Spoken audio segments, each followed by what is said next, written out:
Right, hey guys, how are we doing? Back another video from Annie News, continuing with the solo leveling cut content videos for season 2. He's gone and dropped one for episode 6, and we're just going to get right into it. It's no secret that Sung in the novel is a lot more aggressive. He takes things a bit more personally and really likes to flex when the opportunity comes up for him. This was no different during his fight with Tusk, and it creates for quite the entertaining bit of cut content. So, if you want to know the whole separate mission Sung was fighting for here, stick around as it's some of the most petty stuff we've seen from him yet. Oh, sick. There was also plenty more to the fight surrounding it. Let's get started. Episode 18, Don't Look Down on My Guys, covering chapters 72 to 76 from the manhwa and chapters 89 to 92 from the web novel. It looks like Jinho's cousin won't be getting her debut since that extra scene I mentioned could come out this episode didn't actually happen this episode. He did say, yeah. So, to quickly give you a rundown of what that was, it was essentially Jinho venting that he hadn't seen Sung in a week. Soo-yeon is the person Jinho is closest to, so it's not rare for him to have personal conversations with her like this. Okay. He was pretty much crying over the fact Sung had been ignoring him. Sung was just climbing the tower dungeon, but that wasn't news Jinho was aware of. Oh, he didn't know. Okay, yeah, so he probably won't be too bothered. Now, this scene wasn't just Jinho expressing his grievances, but was also a means to introduce him. The famous actor now turned hunter Lee Min-sung. Oh. He was getting lots of coverage for his upcoming evaluation. Soo-yeon being a Oh, so it's an actor that's been... celebrity hunter herself, though, already knew this was nothing more than for show. As it turns out, Lee's evaluation was already completed. Why then the big press conference? Well, that's because that's who he was. Oh, he makes was it a about massive himself. attention seeker who would do anything to put himself into the spotlight. Right. A person whose ego Soo-yeon wasn't very fond of. That's pretty much it for that, so to move on now to what we saw in the anime, let's start with when Cha arrives here. There were a few more scenes of her acting all anxious while looking for Sung. At first, she didn't really want anyone knowing why she was here, so for a solid amount of time she kinda just hung out around the back. She would scout the miners and try to see if she could find Sung herself. Sorry, there's a joke to be made there, but I'm not making it. It was when Sung Oh, I'm so immature at times. She would scout the... Yeah, okay. didn't show up, though. That's when she decided she would wait for him. 1 minute would turn to 3, then 5 would turn to 15, eventually leading Cha to get dejected and leave. Such a feeling only lasted for a short couple of steps though, since before she could even leave the site, Cha would quickly turn around and wait some more. It was only after all that waiting that Cha would finally ask about Sung. This is where Cha would come to the conclusion Sung was far too suspicious, since even if she set aside the fact he magically found the boss room while getting lost, it's the fact he did get lost that doesn't make sense to her. Oh. I mean, Sung is a 4-year veteran after all. His actions here just didn't line up with someone who should have all that experience under his belt. That's why she felt the need to go in after him. She needed to know what it was Sung wanted with the Hunters Guild. To go in without a weapon was unimaginable though, and it was a lot more cute in the manhwa when Cha had to double back and take the pickaxe. Oh. This brings us Oh, now I to do like that. She's like going in and it's like, wait, oh, yeah, of course. inside the dungeon where the full unrestrained aura of Tusk would be revealed to them. The manhwa exhibits this with panels of them dying, likely to highlight how easy it would be for Tusk to just kill them. Oh, cool. It still wasn't enough to break Ki-hoon's spirit though, as the moment he saw Tusk distracted by Sung, that's when Ki-hoon would pounce thinking it was a good opportunity to strike. Oh. For a second, he actually believed it worked too, since his first few steps were met by zero reaction whatsoever. Like, with none of Tusk's guards even making a move to intercept him. Yeah, but he's like, obviously like, what is this guy doing? Ki-hoon truly felt like he lucked out here. In actuality, Tusk was simply accepting Ki-hoon as the first volunteer, leading to the beatdown we saw in the anime. Oh, God. The part of it we didn't see, though, was the resilience of Ki-hoon to keep fighting through all of it.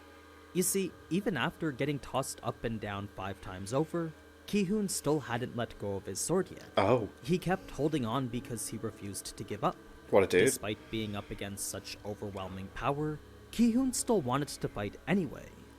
So it was after getting tossed 4 more times after that's when Sung would step in to save him. Yeah, there's only so much you could stand and, like, let people get hurt, He would then ask the question he'd been patiently waiting for, all while mimicking Tusk's attack on Tusk's own guard. The thing about Sung's attack, though, is that the way he did it was far more aggressive than the way Tusk did it. He would bounce the guard up and down like he was a basketball, having him hit the floor and ceiling way harder and faster than how Ki-hoon got. Damn. This made accepting Sung's request a whole lot easier because it was at this moment that Ki-hoon was angry. He was angry at himself for being toyed with and angry at the monsters for toying with him. So, it didn't matter who it was that was asking him. If they could put a stop to what him and his strike squad was going through, Ki-hoon was happy to accept help from anyone. It was the exact vulnerable mindset that Sung was waiting for. Now, I don't know if it was the way Tusk treated Ki-hoon or it was his comments calling Sung's abilities tricks, but the moment Sung got permission to attack, he became so much colder in his approach to everything. Before, he never really cared about the monsters he killed, but this was the first time he wanted to slice one up badly. Oh. In fact, Sung was so enraged by what Tusk had done that he decided he was going to save Tusk for last. Since he was clearly capable of understanding enjoyment, Sung wanted to see if he could make him feel fear as well. Okay, This was the new wow. objective under which Sung was fighting for now. Before we get more into that though, Wu showing up here was out of direct orders from the chairman. Normally, he would have tried to investigate Sung discreetly, but an A rank trying to remain undiscovered against an S rank was straight up impossible. That being the case, Wu deemed it best to just show up in the open. He would try to justify it the same way Cha did and make it seem like it wasn't weird for him to be checking up on him. Naturally, he didn't want to come off as strange either, so a lot of mental gymnastics were done to make it seem like it wasn't. It's a funny series of excuses that share the same anxiety as Cha. They're both really trying their best not to creep Sung out. Of course, the mere presence of the monitoring division was enough to make any hunter nervous, since if they were here, then that usually meant a hunter was in trouble. With their job being to arrest Awakened that normal laws couldn't do anything about, the fact they were here now implied it could be to reform or eliminate someone. Such was the assumed work of the monitoring division. It was as soon as Wu got to the gate that he immediately knew the listed reading was wrong.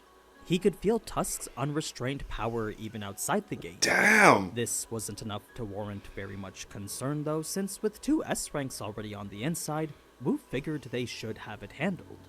That was until he felt another aura. As soon as both him and his less mana-perceptive associates felt powers so indescribably raw, that's when they knew the hunters inside might be in trouble.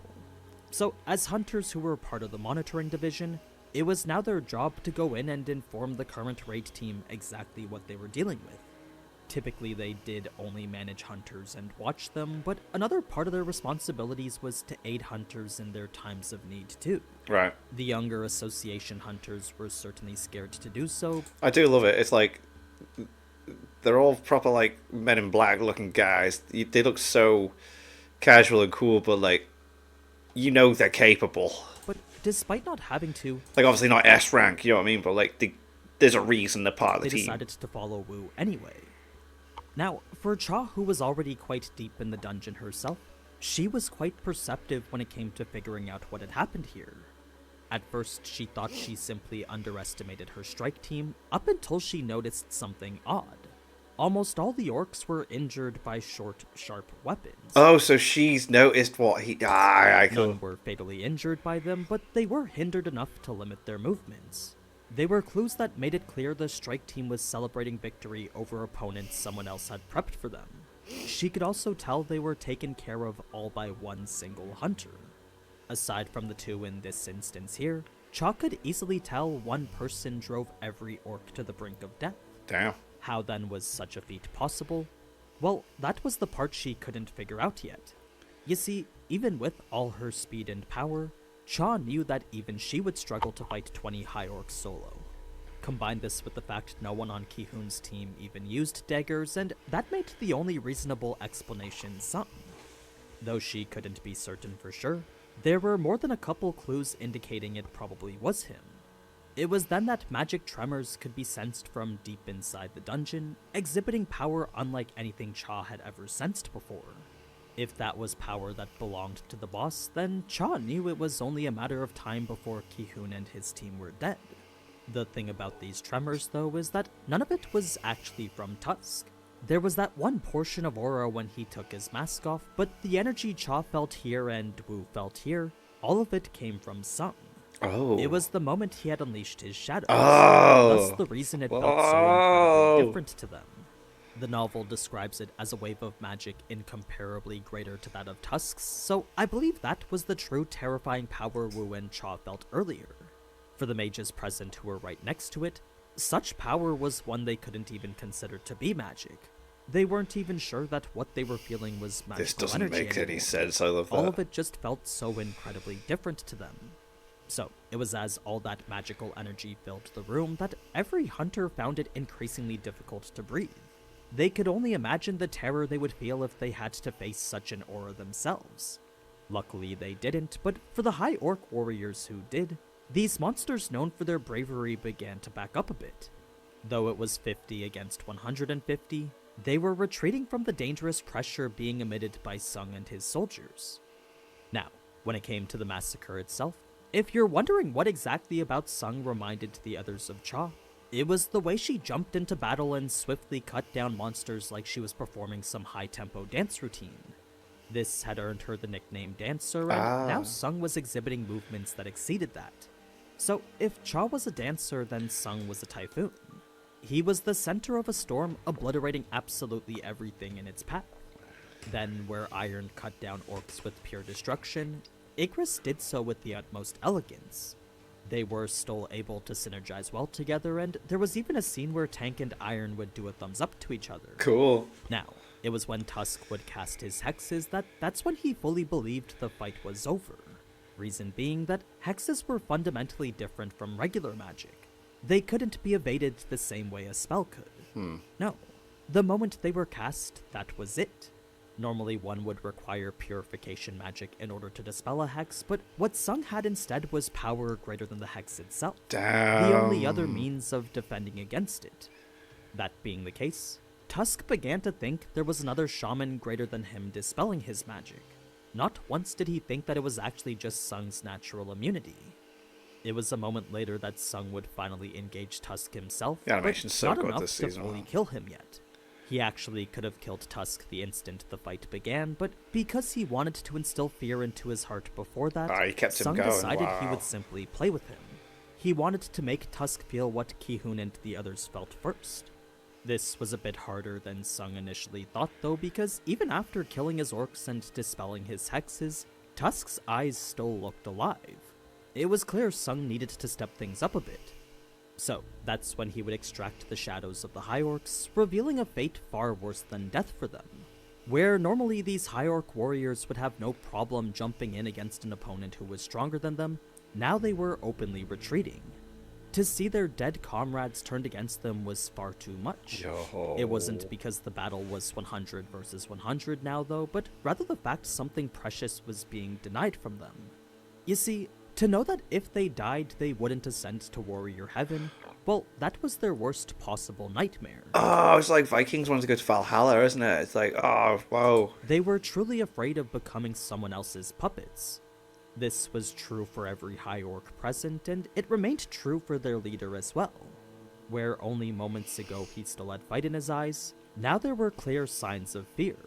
It just wasn't for the same reason as everyone else. That's class. What I mean is that something about Sung made Tusk recall an existence that could revive the dead into shadows. It was an existence of which there should only be one of, not two. That being the case, Tusk knew this human had to be him. Who is him? Well, that's a question I can only assume relates to this scene in the anime. For Tusk, it was a revelation leading to thoughts far more existential. Like, if Sung truly was the person he thought he was, then why was it that him and the other orcs were here in this dungeon? Nothing made sense when it came to the concepts surrounding their existence. No, instead any thoughts of the subject were left completely empty. It was as if his brain had been wiped of all of it. This left only the emotion of fear, which was exactly what Sung had wanted. Nice, he got His it, plan yes. turned out to be a complete success. It's before the fight would come to an end, though, that an interesting interaction would occur between Sung and Cha first, where in the anime Sung doesn't notice Cha until after everything. The two would actually make eye contact right as she entered. At first, she was thrown aback by the incredible scene in front of her, but that came secondary to helping her strike team. As curious as she was to find out more about Sung Jinu, the safety of her comrades came first. She's a good lady. She's a good lady. She got good intentions with everything she does, I do believe. It was a priority that involved jumping into the fight and killing orcs herself. It was right as she was about to do so, though, that's when she would make eye contact with Sung. A momentary exchange which would lead her to the realization interference wasn't necessary. In fact, Sung's gaze made it clear it was something she shouldn't do at all. She couldn't understand why that was, but something about his expression made it clear he was in complete and utter control. Sure, his summons probably had him low on mana, and sure 100 high orcs and a boss were still left to be taken care of, but still Cha knew she needed to stick to the sidelines. Instead, the only thing she could wonder was how it was Sung was going to finish this. So, when Cha lowered her stance and resigned herself to the sidelines, that's when Sung could relax knowing things would continue the way he wanted. With all the work he had put in to get to this point, it would have been a real shame for Cha to step in and ruin all that. Like, the man had even waited for Ki-hoon to drop his sword here, also he could be absolutely certain Ki-hoon would answer the question the way he wanted him to. He had suppressed his urge to kill the shaman from the very beginning because the most important thing was getting permission. Sung wanted everything and he went to great lengths to secure it. Yeah, like his personality doesn't come across like this at all within the anime. I like the character that we've got in the anime, if you know what I mean. Like, and I like his motivation to do things the way it's portrayed in the anime. I still like this. I love checking this cut content and seeing the original like intent and everything like that. But yeah, I love this solo level in season 2. So, to know Cha would let him continue with what he worked so hard to earn, well, that was incredibly relieving. He could focus solely on the fight knowing no one was going to interrupt him. It's a pretty big difference from how it goes down in the anime, since despite Sung knowing an S rank is watching him, he still proceeds to fight with his entire army anyway. He even makes a conscious effort to make a show out of it. This, I think, highlights best the core difference between the Sungs of each medium because you can see exactly where their mindsets are at. One's completely focused on business, while the other has room to flex and even play around a bit. Yeah. Now, though in the anime it was the generals which finished the fight for him, in the novel all it took was a single punch. Nice. Tusk Wow. would ask if Sung still found things amusing, to which Sung would simply reply yes. It was a cold one-liner which showed Sung never took the fight seriously to begin In the first place, wow. In the end, Sung would gain 2 whole levels, acquire a brand new shadow ranking above Igris and Iron at the Elite Knight level, then also be able to store up to 127 shadows now. Oh my good god. If you're wondering why Tusk was easier to acquire than Baruka, well, it's implied the success rate of extraction was dependent on the target strength compared to Sung. So, since Baruka was a 3v1 Sung barely won, it makes sense then that his shadow would be harder to extract. Same with Igris. Like, Igris was stronger than Sung, arguably, so yeah, okay. But if Sung's stronger than the boss, then alright, makes sense. Now, it was while Sung was being escorted back that he would actually ask why Wu was doing this. Wu would respond by asking if he was planning to join the Hunters Guild, a question to which he already knew the answer to, but needed to ask anyway since it was the best way to identify the mistakes Sung just made. What I mean is that, by exhibiting above S-rank powers in front of employees of the largest and wealthiest guild in the entire country, Sung had just opened himself up to more of the annoyances he hated. His actions contradicted what he said he wanted earlier. This was a point Sung unfortunately couldn't help but agree with, since there was no telling what length the Hunters Guild would go to secure another S-rank hunter. Luckily, the association's interests lined up with Sung, so at the very least, the two could work together to avoid situations like this. It was before leaving that Ki-hoon would run up to thank Sung personally, because from his perspective, he had essentially saved them for nothing. Not only did he request 0 compensation for his heroic efforts, but he also risked revealing his identity, which the association clearly wanted to keep hidden. That being the case, it would have been wrong for Ki-hoon not to thank Sung properly. He also felt personally grateful after Sung had killed that one general using the same method he was tortured with. Sung would then get one last dig on the healer girl before leaving, confirming my assumption that he really just doesn't like her for some reason. Huh. Cha would be the only one not getting to say what she wanted, since where she just wanted to ask to talk later, she wasn't even able to get his number. Oh. She felt if she asked, then her intentions might be misunderstood a bit. So instead, she decided to say nothing. Sung's conversation with Jinho is something they'll show more of next episode, so that leaves us with this last scene with Choi. Okay. His face was certainly something when he found out Sung was acting as their porter, then more was said about how Sung is a stronger hunter than him. The way Ki-hoon goes about contextualizing it is by explaining how in raids, roles were divided into attack, defense, and support. This guy loves himself as well. Oh my god. I remember when Sung Jin-woo just walked past him, he's like... I did tell him who I was, right? I was like, oh, I love that. It's without all three working together that a team would usually find themselves in danger. It's for that reason that raid teams are usually built the way they are. The weakness of one teammate gets made up for by the strength of another. What then happens when all three roles can be covered by a hunter solo? Well, therein lies the fundamental difference between Sung and Choi. It didn't matter how powerful Choi's magic was, because when a horde of monsters attack him all at once, there would be nothing he could do to defend himself. Such was a scenario Sung could easily take care of, so that's the reason he can be considered stronger than Choi. But yeah, that's pretty much it for this episode. Wow. If you liked what you saw, then leave a like, and if you want to see more, then consider subscribing. I'll also be talking about next episode's cut content early on stream on Sunday, so feel free to follow me there for more content. What about ReZero? Until next time, though. Ciao. Okay. I want to know if you're doing ReZero as well. 'Cause my god, ReZero's back and it's kicking ass as well, so I want me some ReZero cut content as well, please. And there's ReZero cut content for season 3. That are pretty sick at the same time. I know you've been ill. I don't care, I want it. No, I'm joking. It's fine. Whenever you're ready. That was class. Thanks for watching.